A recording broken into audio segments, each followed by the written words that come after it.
मित्रहो, जर आपल्याकडे आधार कार्ड असेल आणि आपण ते आपल्या बँक खात्याशी लिंक केलेले असेल तर हा व्हिडिओ तुमच्यासाठी अतिशय महत्त्वपूर्ण आहे. कारण सरकारने बँकिंग सेवांशी संबंधित आधार कार्ड अपडेटबाबत अतिशय कडक निर्देश जारी केलेले आहेत. नेमका हा आधार कार्ड संदर्भातील नवीन नियम काय आहे ते आपण पाहूयात. जर आपण फेब्रुवारीच्या अखेरीस आवश्यक असलेले आधार कार्डबाबतचे माहिती अपडेट केली नाही तर तुमच्या बँकिंग सेवा बंद होऊ शकतात आणि तुम्हाला दंडही भरावा लागू शकतो. सरकारने जर तुमचे आधार कार्ड 10 वर्षापेक्षा जास्त जुने असेल आणि ते तुम्ही अपडेट केले नसेल तर तुम्हाला ते त्वरित अपडेट करण्यास सांगितलेले आहे. भारतीय विशिष्ट ओळख प्राधिकरणानुसार UIDAI नुसार ज्यांचे आधार कार्ड 10 वर्षे किंवा त्याहून अधिक जुने आहे त्यांना त्यांची कागदपत्रे पुन्हा सत्यापित करावी लागतील. जर ही प्रक्रिया आपण केली नाही तर आपल्या बँकिंग सेवांसह अनेक सरकारी सुविधांपासून आपण वंचित राहू शकता. यासाठी मित्रहो, ओळखीचा पुरावा म्हणून पॅन कार्ड, पासपोर्ट किंवा ड्रायव्हिंग लायसन्स यापैकी कुठलंही डॉक्युमेंट चालणार आहे. पत्त्याच्या पुराव्यासाठी वीज bill, electricity bill, ration card, मतदार ओळखपत्र म्हणजे वोटर ID, बँक स्टेटमेंट ही कागदपत्रे ग्राह्य धरली जातील.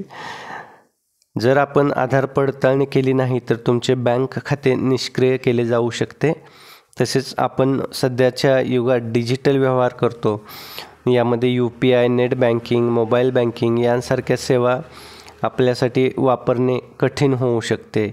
तसेच सरकारी योजनांचा लाभ बंद होऊ शकतो. यामध्ये प्रधानमंत्री योजना, LPG सबसिडी, पेन्शन आणि रेशन यांसारख्या सेवांमध्ये अडचण येऊ शकते. क्रेडिट कार्ड आणि डेबिट कार्ड ब्लॉक होऊ शकतात कारण अनेक बँका आधार पडताळणीशिवाय कार्ड सेवा सुरू ठेवत नाहीत. यासाठी मित्रहो, आपण UIDAIच्या अधिकृत वेबसाईटवरती जायचं आहे. यामध्ये माय आधार या विभागात गेल्यानंतर अपडेट डॉक्युमेंटवर आपण क्लिक करायचं आहे. आधार क्रमांक टाकून लॉग इन करून आवश्यक कागदपत्रे अपलोड करून सबमिट करायची आहेत. कागदपत्रे पडताळणीनंतर तुमचे आधार अपडेट केले जाईल. तर ऑफलाईन अपडेट प्रक्रिया कशी आहे हे आपण जाणून घेऊयात. जवळच्या आधार सेवा केंद्रावरती आपण जायचं आहे. आधार अपडेट फॉर्म भरून त्यासोबत आवश्यक कागदपत्रे जोडायची आहेत आणि बायोमेट्रिक पडताळणी पूर्ण करायची आहे. अर्ज सबमिट केल्यानंतर तुम्हाला एक अपडेट विनंती क्रमांक मिळेल ज्याद्वारे तुम्ही अपडेटची स्थिती तपासू शकता. पूर्वी ही सेवा UIDAIद्वारे विनामूल्य दिली जात होती, परंतु आता यासाठी जर आपण ऑनलाईन अपडेट करणार असाल तर ₹50 शुल्क आकारले जात आहे आणि आधार सेवा केंद्रात अपडेट करण्यास गेला तर ₹100 शुल्क आकारण्यात येणार आहे. त्यामुळे जर आपण आपले आधार अपडेट केले नसेल तर ते लवकरात लवकर पूर्ण करा, जेणेकरून आपल्या कोणत्याही सेवा बंद होणार नाहीत किंवा आपण कोणत्याही समस्येपासून आपलं संरक्षण होईल. मित्रहो, व्हिडिओ आवडला असेल तर व्हिडिओला लाईक करा आणि जास्तीत जास्त आपल्या मित्रांशी हा व्हिडिओ शेअर करा, म्हणजे त्यांनासुद्धा आधार कार्डबाबत जे काही अपडेट संदर्भात नवीन नियम आलेला आहे तो त्यांना माहीत होईल आणि ते सुद्धा त्यांचा आधार लवकरात लवकर अपडेट करून घेतील.